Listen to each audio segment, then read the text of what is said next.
This is a 2018 Can-Am X3-DS. I've done several mods on it that I feel are required for being out on the trail and away from where you parked. Maybe some of you riders out there, drivers out there, might find some of these mods useful. So I thought I'd make a three-part video that covers the front, the crew sitting area, and the rear to go over all the mods. Please note up front, I'm an amateur fabricator at best, and everything that I've done for the most part, I would classify it as prototype or demos. This is part 2 of the video that I was making. This covers the crew compartment mods. I'll take a look at the aluminum roof first. This is a OEM Can-Am piece that you can buy. It's actually pretty nice. Had the, wasn't a bikini top thing, it was like a hybrid between a soft top and a hard top. Used that came with it when I bought it. Didn't like it after the first time I drove with it, so I went with this Can-Am aluminum one. There's 4 fasteners that hold it. I don't know, I think they're Zerk type twist fasteners. There's also a ton of weather stripping that goes in between the aluminum roof and your roll cage. It's mainly just to stop, so if you have any vibrations, it just keeps it from rattling, driving you crazy. The one thing nice with this roof, some of the other roofs out there, the roof actually starts about here. This one extends a little bit further.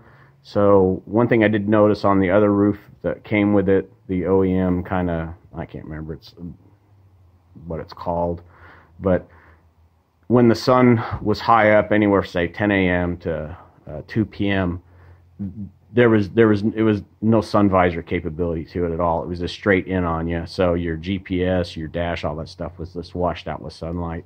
This actually works pretty good to keep the sun off you. Makes it a little bit nicer. So I've been pretty happy with it. Next mod, I bought the Can-Am fold-out side mirrors. I looked at several different options. I decided to give these ones a try. One of the main reasons was because of how convenient they are as far as quickly folding away. And the enclosed trailer I put this in, I don't have a lot of room. I only have like 3 inches on either side, so folding these up is a must. The one thing that I will say, if you want to see behind you, they work fairly well for that. If you want to see behind you and beside you, i.e. where the rear tire's hitting or anything in that vicinity, I think they're useless. The mirror itself does not have enough tilt down. I thought about re-drilling this mount and kind of rotating it to allow me to get more of a look down. After looking at everything and the way this is actually cast, it's not plastic, I figured that was not going to work. Using a 4-point harness in the seat, and I cannot reposition my head, so when I need to back up or when going forward slow and need to see what the rear tire is going to hit or might hit, it just doesn't work. I can't use it. So went to an automotive store and found these little blind spot mirrors. What's nice with these mirrors is they tip themselves. So you have the tilt tip of the stock mirror, and then you put this on, and then you have the tilt tip of the blind spot mirror. And with that mod, I can, sitting strapped in, 4-point all done, I can see what the rear tires are hitting when I'm driving, either slow or backing up. Makes it pretty nice. So it was a smart mod. The other thing that I did is right here, you can see there's a white paint. I used a paint pen and put a little tick mark. Because every time I pulled this out of the trailer, you have to fold the mirror out. It was a guessing game exactly where it needed to go. So I just decided, well, I'm just going to put them where they need to be and then put a little tick mark. So once you pull it out of the trailer, you just rotate it until the white mark lines up, and then you know it's where it needs to be and you're good to go. So they've been working pretty good. So with that, we'll move to the door. PRP makes a bag that goes on the inside of the door. It has in the front a knee pad. It's not a bag, it's a knee pad. I've been using these X3, I don't know, for a little over a year now. And I don't know how you have to sit or how tall you have to be to have this knee pad come into work for your knee. Never going to happen with me. I'm either not tall enough or something's going on, but I don't see any functional use as a knee pad. Now the bag itself is awesome. The one thing that I don't want to say I didn't like, the one thing that I felt needed improved is it uses a Velcro. You can see one of the straps here. It's just a Velcro wrap, and there's one here to suck it in, and then it's just a pressure fit around here with a Velcro here. So there's like three points where the Velcro wraps to hold it in. It's just not that much. So I popped in some eyelets and then used some zip ties and added about 4 additional zip ties to hold it, suck it into the door a little bit better. It seems to work great. The nice thing about these bags is in this one, I've got the spare belt. If you guys can see that.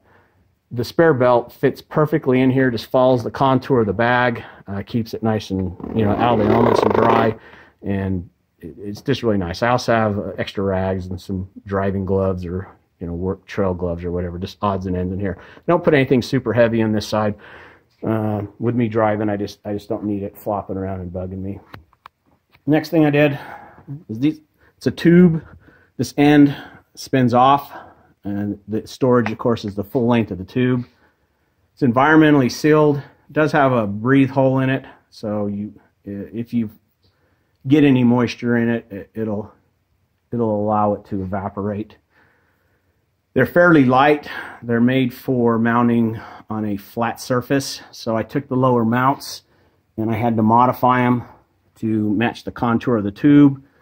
Then I used 2 hose clamps, and then I put, you can't see back in there, but I actually put it's not a brace, it's like a metal stay that stops this tube from rotating into the seat. Because what I found is few people, when I take them on the passenger side, there's another tube on that side. I don't want to say if you're lazy, but if you're just not paying attention or trying not to, you can actually drag your butt across this, and just the people dragging their butt across it was causing it to rotate towards the seat. So I put those metal stops in there to stop it from rotating. It never really is going to rotate out. I mean, it's solid. The vehicle's shaking and it's not going to move. For each one of these canisters, on the driver's side, I went to Harbor Freight and bought, I think it's the Pittsburgh or Chicago, I think it's Pittsburgh steel, box end, open end wrenches. They're thin, the metal's fairly thin, so they're fairly light.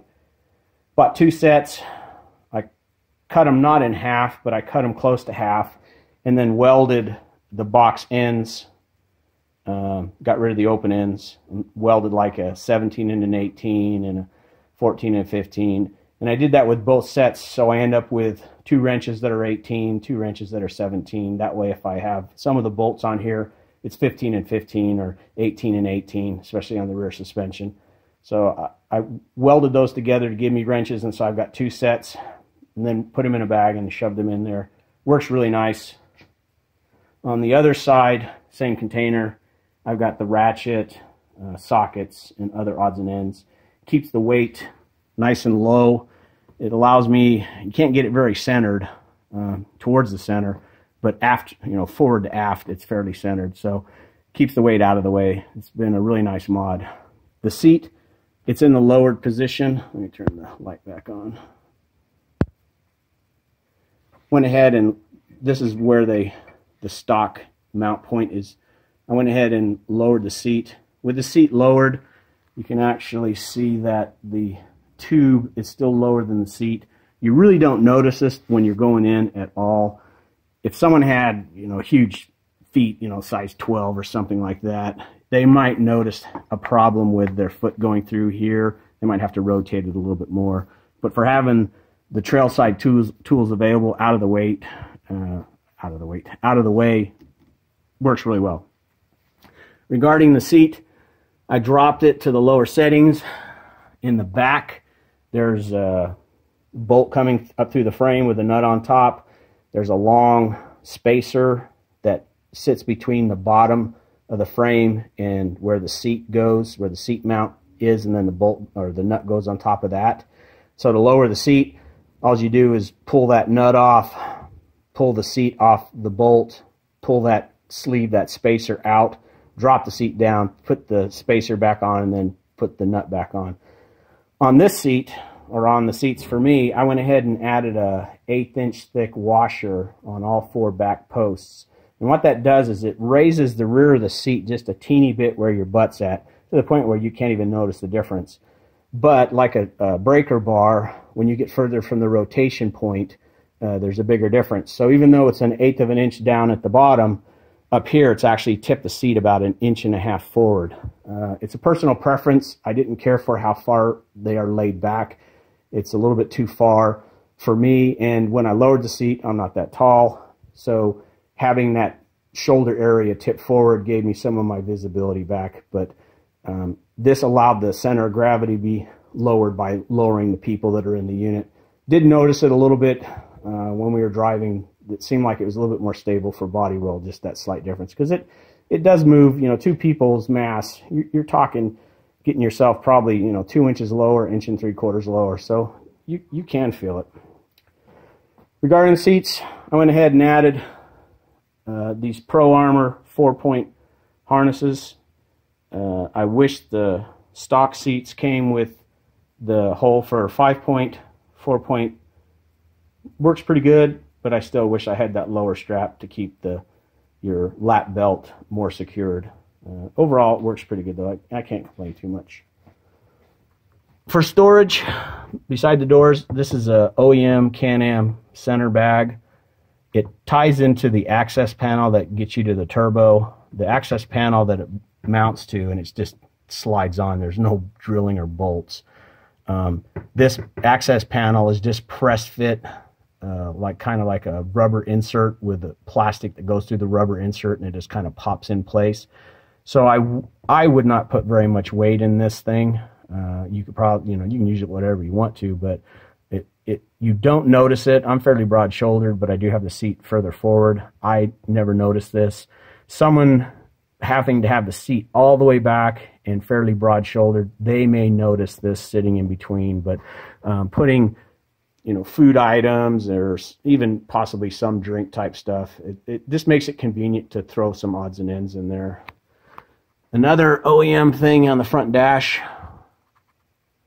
is this storage box.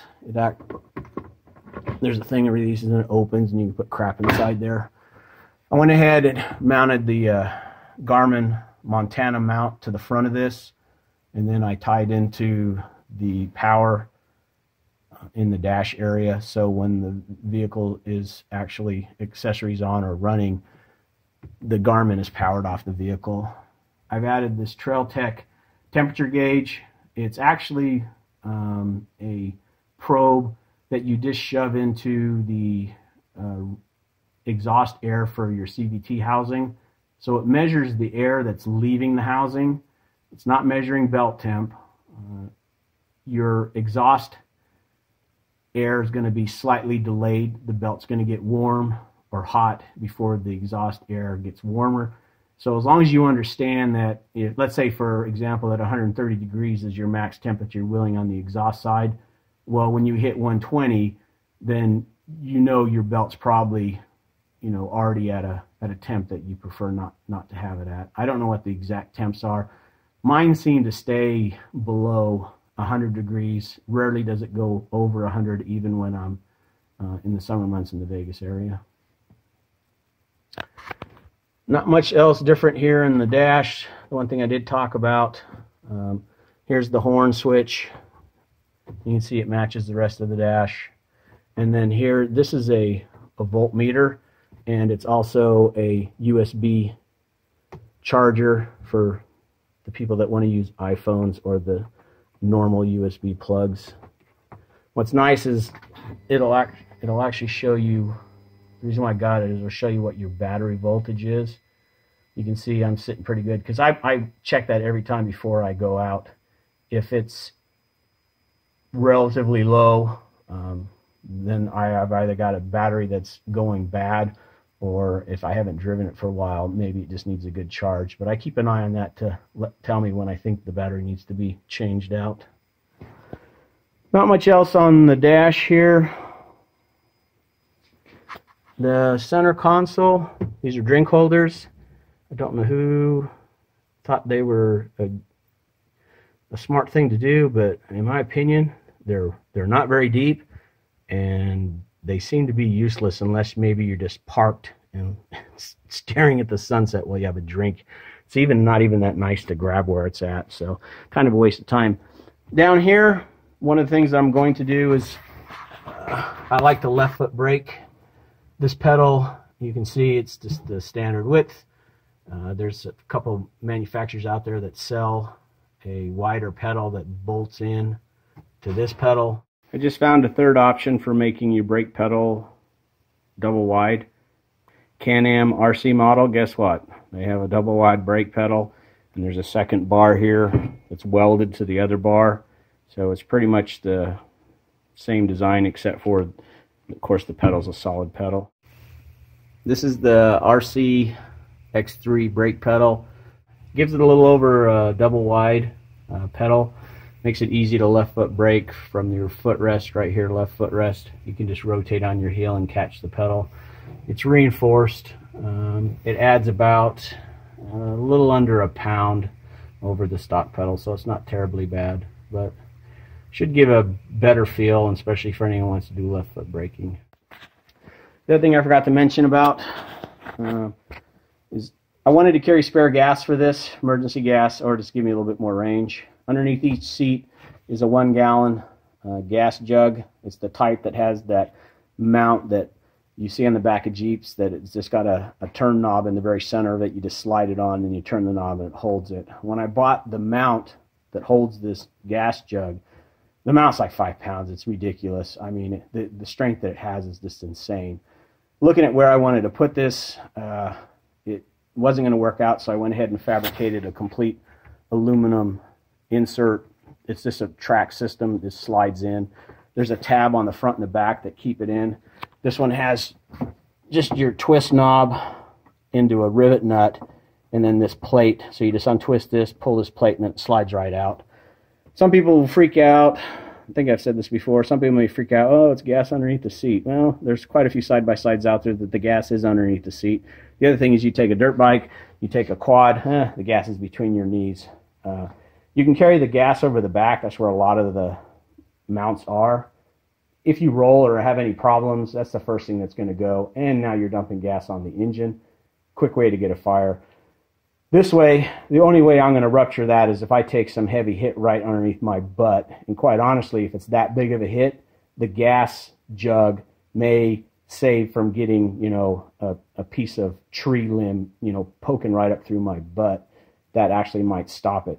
The way I've mech'd it is they're strong enough to hold, but they're kind of breakaway tabs. So if something was to push on it, the gas jug is going to move into the bottom of the seat. Personal preference, I think it's statistically one of the safer places to carry it. I mean, the factory gas tank is right in front of the passenger knees. So granted, it's a thicker material, but those are pretty stout. Let's move over to the passenger side. Same thing on the mirror here.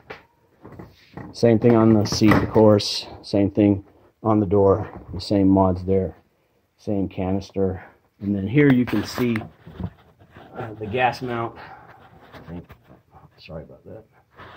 You can kind of see the gas mount without any gas in it. So it's just an aluminum frame with rivet nuts on the front and back side, and it's pretty strong. Glove box.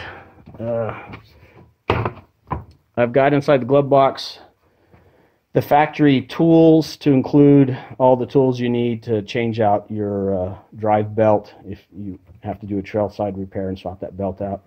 Inside this bag is a 12-volt electric, like the cigarette lighter pumps.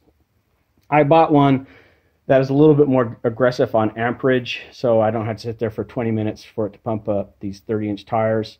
I would say no matter what pump you buy, if you buy one that runs off of the voltage, don't do it straight off the battery. I would have the vehicle running while you're using the pump. I also have in here some additional rags and some other odds and ends.